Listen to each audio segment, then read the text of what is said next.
Are England really ready to dominate world football? Charlie, you're shaking your head. Do you believe that he believes that England are underdogs? I'm glad you added that last little bit in because he doesn't believe that. England are not underdogs. Gareth Southgate took the team into competitions knowing they was favourite or second favourite and got beaten finals, got beaten 2 semi-finals. That's the scenario of it. So I don't believe that at all. Because under Thomas Tuchel, this national team doesn't just look good, it looks terrifying.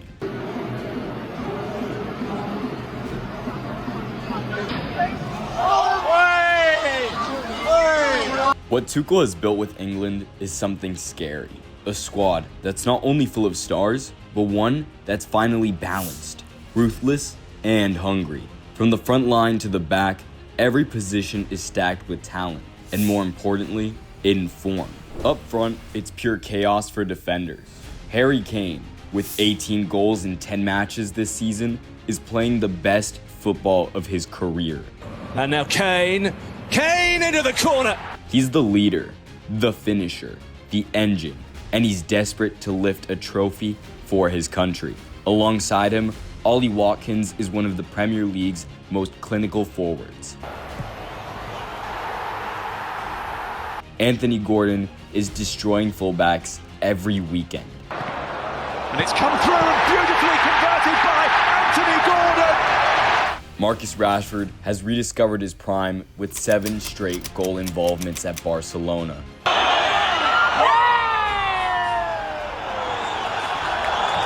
Jared Bowen continues to shine for West Ham. And Bukayo Saka, the heart of Arsenal, has become England's flag bearer.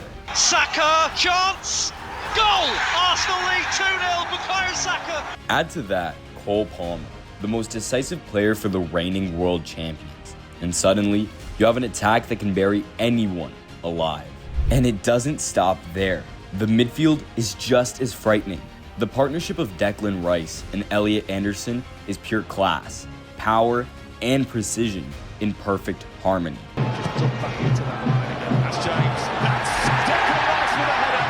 Behind them, a pool of creative and dynamic talents like Eberechi Eze, Morgan Gibbs-White, Morgan Rogers, and Jude Bellingham gives Tuchel every possible tool.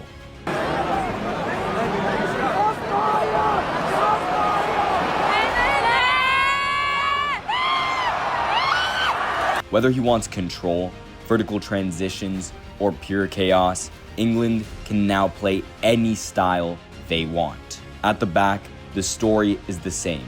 Mark Gehi Coming round the back and finishing it off. And John Stones form a defensive duo that most national teams can only dream of. Athletic, technical, and intelligent. On the flanks, Nosa and Lewis Skelly bring relentless energy and pace, stretching the pitch on both sides.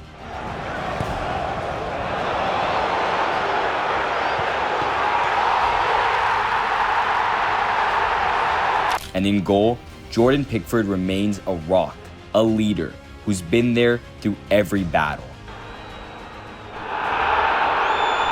But what truly makes this England different isn't just the talent, it's the Tuchel factor.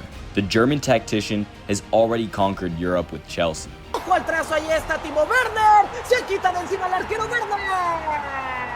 Outthinking the best managers in the world. Now, he's bringing that same tactical brilliance, that same obsession with detail, to a generation that's been waiting for a coach who truly understands how to win. Behind the stars, a new wave is also rising. Teen prodigies like Max Dowman and Rio Ngahoma are pushing hard for their chance, proof that England's golden era isn't just here, it's sustainable. Lovely dummy,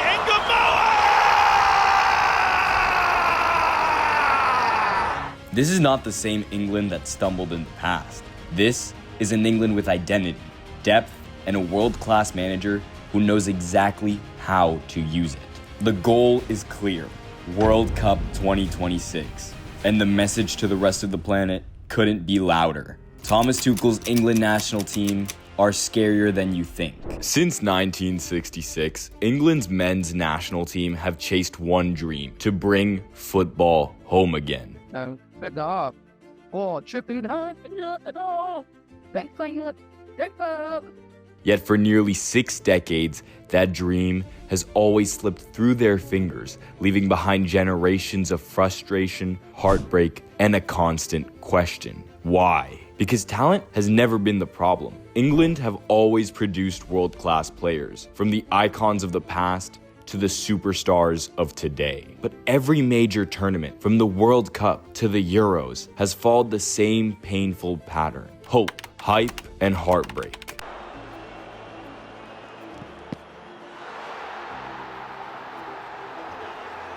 The early 2000s were supposed to end that curse. The so-called golden generation of Beckham, Gerrard, Lampard, Rooney, and Ferdinand looked like destiny itself wearing white shirts. It is David Beckham, and it's useful. Beckham scores for England. On paper, they were unstoppable, but reality told a different story.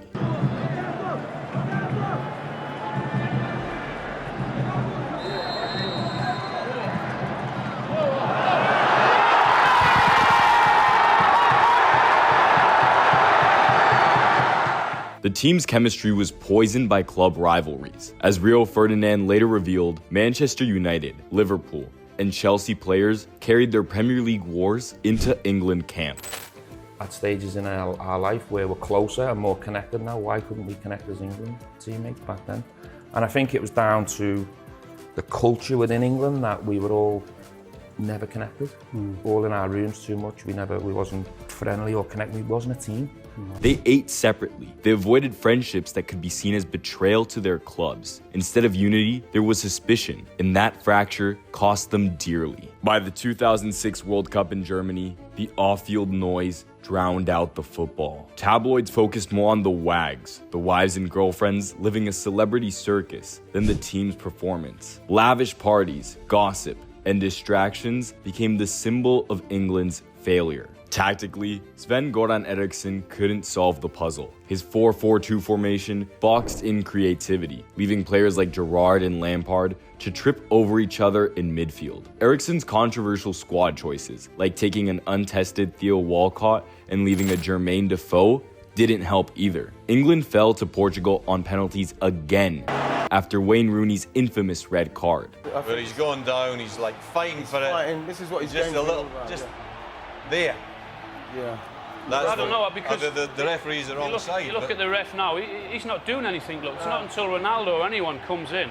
It was the perfect ending for a generation that had everything except cohesion. Fast forward a decade, and Gareth Southgate brought back a glimmer of hope. After the humiliation against Iceland at Euro 2016, he rebuilt England's identity. It's found Gylfi Sigurdsson. He set up a chance here for Sigurdsson. It's 2-1 to Iceland. Joe Hart couldn't keep it out.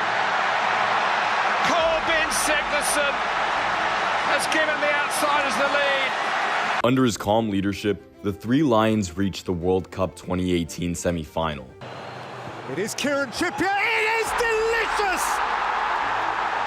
Glorious, glorious England goal! Picture perfect! There is not a better strike than that. Euro 2020 final. But it's Trippier who'll cross, and it's Luke Shaw!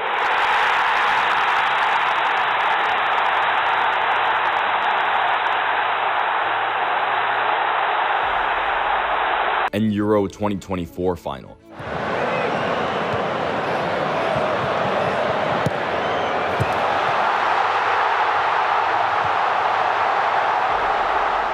It was progress undeniable, historic even, but not enough.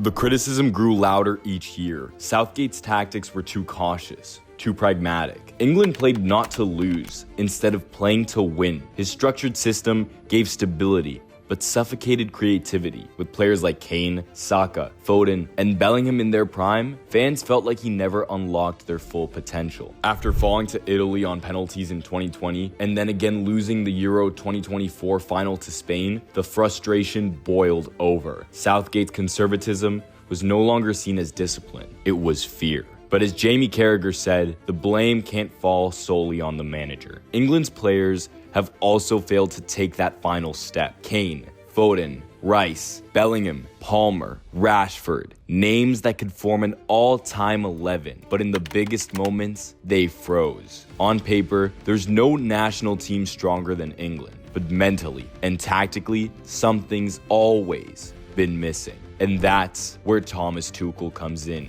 Because if there's one coach in world football who knows how to fix both the tactical rigidity and the mental fragility, it's him. Thomas Tuchel is the perfect appointment as England manager. Here's why. The 51-year-old German has an outstanding cup record, winning the DFB Pokal with Dortmund, a domestic treble with PSG, also getting to the club's only Champions League final, before reaching 4 finals and 100 games with Chelsea, most notably beating Real Madrid and Man City en route to the 2021 Champions League. Having helped develop the likes of Dembele, Aubameyang, Mount, James, Musiala and Tell throughout his career, whilst also getting the best out of superstars like Mbappe, Neymar and Kane. And what Tuchel is building right now might just turn England into the most dangerous team the world has ever seen.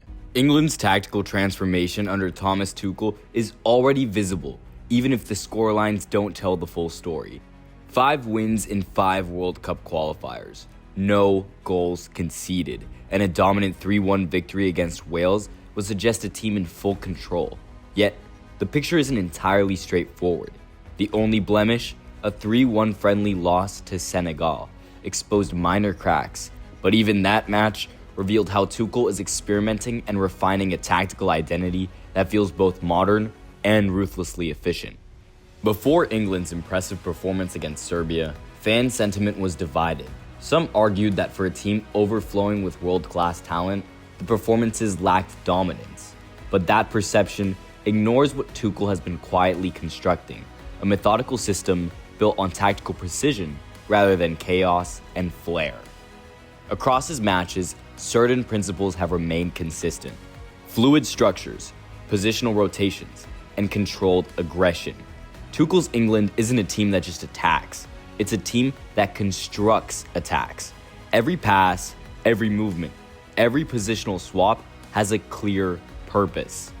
England's base formation has typically been a 4-4-1-1, but the real genius lies in how it morphs. In possession, Tuchel has alternated between a 2-3-5, 3-2-5, and even a bold 2-1-7 setup, shapes that are designed to outnumber and manipulate pressing systems.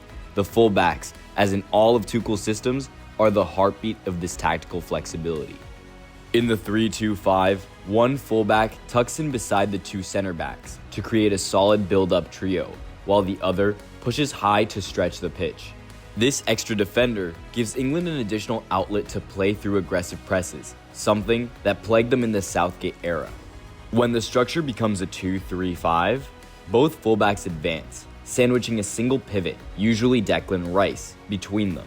This frees the second midfielder, often Morgan Rogers or Curtis Jones, to attack between the lines, ensuring constant central occupation while maintaining defensive balance. Against Serbia, this structure evolved again. England built from the back with Mark Gehi and Ezri Konsa as the base, supported by Elliot Anderson acting as a deep orchestrator. These 3 were responsible for initiating play, maintaining rhythm, and controlling transitions. The fluidity between Anderson, Rice, and the fullbacks made it nearly impossible for Serbia to predict where England's build-up would begin. Reece James, in particular, showed how Tuchel is redefining England's width. Unlike previous setups, where the right back inverted, James often held a wider position alongside Noni Madueke, creating what Tuchel calls double width. This forced Serbia to stretch their midfield, either leaving gaps inside for players like Bellingham or Palmer to exploit, or conceding space down the flanks for overlaps. This idea of double width, one wide player hugging the touchline, while another drifts between the lines, is quintessential Tuchel. It is a way of overwhelming compact defenses without sacrificing structure. What we're witnessing is an England side learning to dominate, not through brute force or counterattacks, but through positional mastery. And if this evolution continues, Tuchel's tactical fingerprints could finally turn England from a team of promise into a team of inevitability. Thomas Tuchel has always been known for extracting the best out of his forwards, and under his guidance, Harry Kane looks more dangerous than ever. The England captain has scored 5 goals since Tuchel took over, continuing his outrageous form that has seen him break records at Bayern Munich, becoming the fastest player to reach 100 goals in just 104 matches, a milestone that even Erling Haaland and Cristiano Ronaldo needed 105 games to achieve. Kane isn't just in form, he's redefining consistency at the highest level. Tuchel understands that Kane is not a traditional number 9. He's a complete forward. He doesn't just score goals, he builds play, dictates tempo, and manipulates defenders. Under Tuchel, this versatility has become a tactical weapon. Rather than chaining Kane to the box, Tuchel often asks him to drop deep, helping England progress the ball through central zones without overloading the midfield. This movement creates chaos for opposing defenders. When Kane drifts into midfield to receive the ball, the opposing center back faces a dilemma: step up to follow him or hold the line. Either decision leaves space somewhere else, and that's exactly where England's space and dynamism come alive. Against Serbia, this pattern was clear. Kane dropped into the middle third, dragging defenders with him, while Noni Madueke, Anthony Gordon, and Morgan Rogers sprinted into the gaps he created. These vertical runs from wide positions, combined with Tuchel's insistence on off-the-ball movement, stretch defensive lines and open up lanes for through balls and crosses. Tuchel's England doesn't just rely on Kane's finishing. It uses his intelligence to orchestrate attacks. In his system, even the fullbacks, such as Miles Lewis-Skelly, are encouraged to make underlapping runs into the box when Kane drops deep. It's a layered, high-tempo approach where the striker becomes both the decoy and the destination. And when Kane does stay high, Tuchel ensures he's surrounded by variety wingers who can cross, midfielders who can thread passes, and fullbacks who can overlap. This versatility has made him lethal again. His goal against Albania was a masterclass in movement, peeling off his marker, timing his jump, and finishing with the precision of a world-class predator. His strike versus Latvia showed his chemistry, with the supporting cast a one-touch triangulation that sliced through the defense before Kane calmly finished inside the box. Even in build-up, Kane's anticipation stands out. His ability to read Curtis Jones's pass against Andorra, slipping between defenders, and attacking the blind side reflects a striker who sees the game 3 moves ahead. In addition to this new role Tuchel has given him, Harry Kane continues to prove that his natural striker's instinct is operating at 200%. England's set-piece tactics have also been refined under Tuchel, and it shows. In the corner against Serbia, the team executed a perfect routine. Declan Rice, now England's most reliable set-piece taker, delivered a precise ball right onto the penalty spot, where Kane rose above everyone and powered home a brutal header. It was a reminder that even in a more dynamic system, Kane remains England's ultimate finisher, calm, clinical, and absolutely unstoppable in front of goal. For Tuchel, Kane isn't just a scorer, he's the system's anchor. Every attacking pattern, every pressing trigger, every transition runs through him. By combining Kane's technical IQ with Tuchel's structured chaos, England have found a formula where their captain doesn't just lead, he elevates everyone around him. And with this version of Harry Kane, efficient, intelligent, and relentless, England's attack might just be the most complete it's ever been. Thomas Tuchel's England are a completely different beast, a national team unafraid to take risks. Gone are the days of cautious possession and sterile dominance. Tuchel has injected controlled chaos, a willingness to play forward early, to attack space, and to trust his wingers to decide matches through individuality and confidence. Under previous managers, England preferred security long spells of sterile control, patient build-up, and recycling possession rather than breaking lines. Tuchel's version flips that entirely.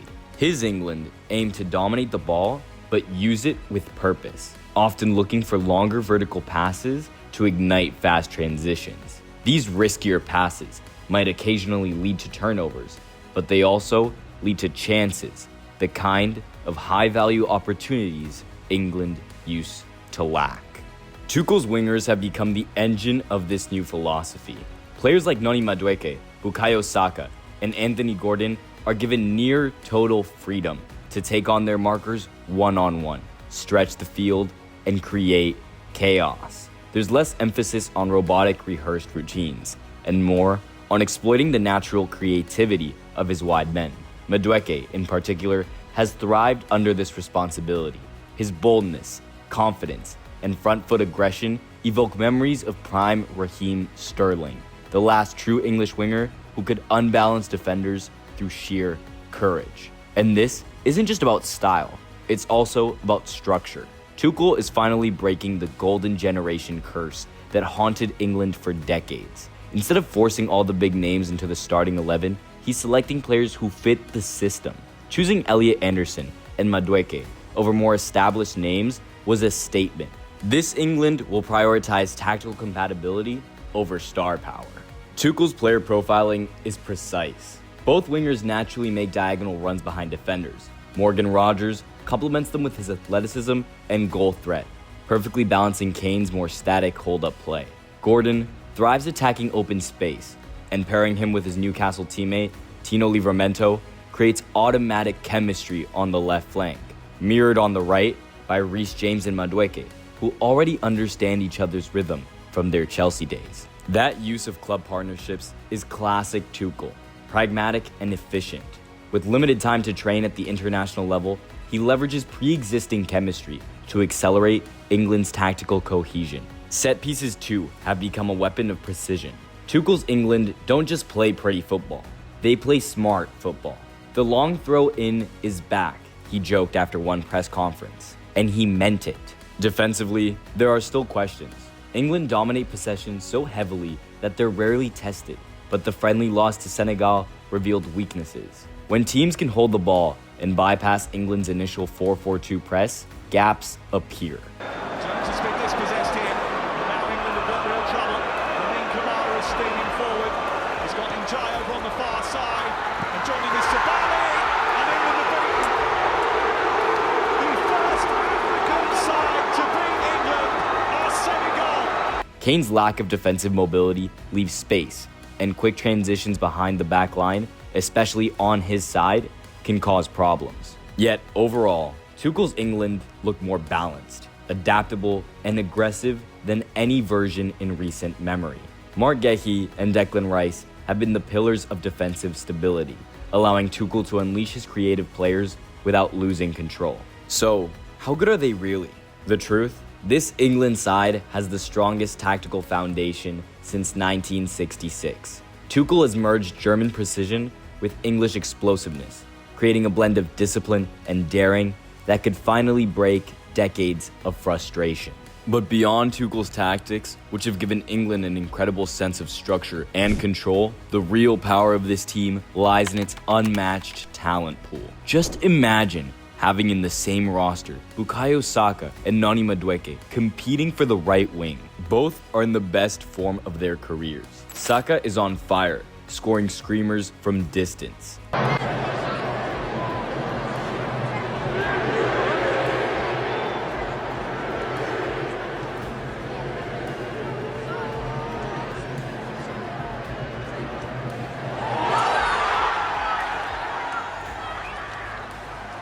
Creating chaos with his dribbles, and already on 3 goals and several assists this season. Madueke, on the other hand, is pure explosiveness, beating defenders with ease, cutting inside to finish, and pressing like a machine.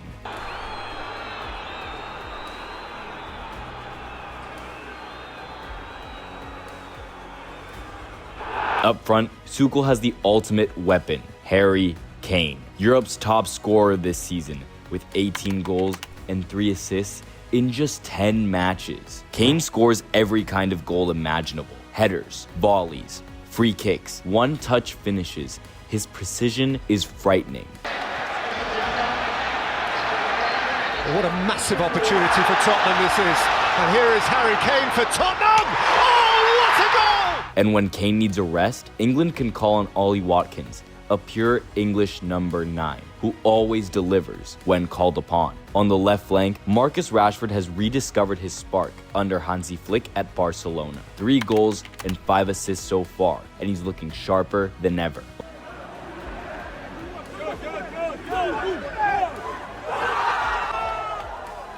Alongside him, Anthony Gordon, Newcastle's crown jewel, brings intensity, pressing, and goals already with 3 this season. And then there's Cole Palmer, perhaps England's most complete attacker right now. Calm, intelligent, and decisive.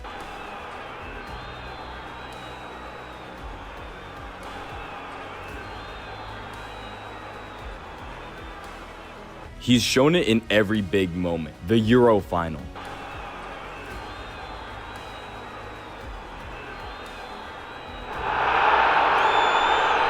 the Club World Cup with Chelsea. When the pressure rises, Palmer delivers. Oh, what a trick from Palmer! Super! In midfield, the combination is lethal. Jude Bellingham plays as an interior, orchestrating play,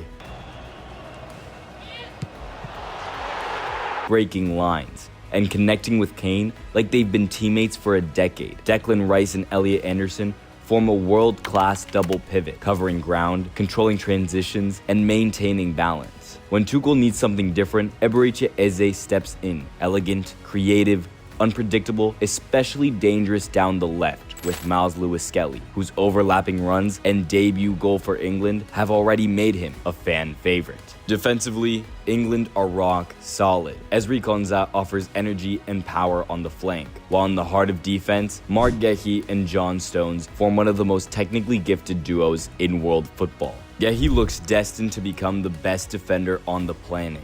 Elite positioning, composure, and leadership, while Stones, Pep Guardiola's masterpiece, brings intelligence, anticipation, and perfect ball progression. And in goal, Jordan Pickford remains the emotional core, passionate, vocal, and always stepping up for his country. No one embodies England's fighting spirit quite like him. So yes, when Tuchel calls this England team the underdog for the 2026 World Cup, it's hard not to smile, because this version of England is anything but normal. 2 continental finals in a row, a winning manager with a Champions League DNA, and a squad stacked with world-class players. This is not just a team, it's a warning. England 2026 aren't chasing respect anymore, they demand it.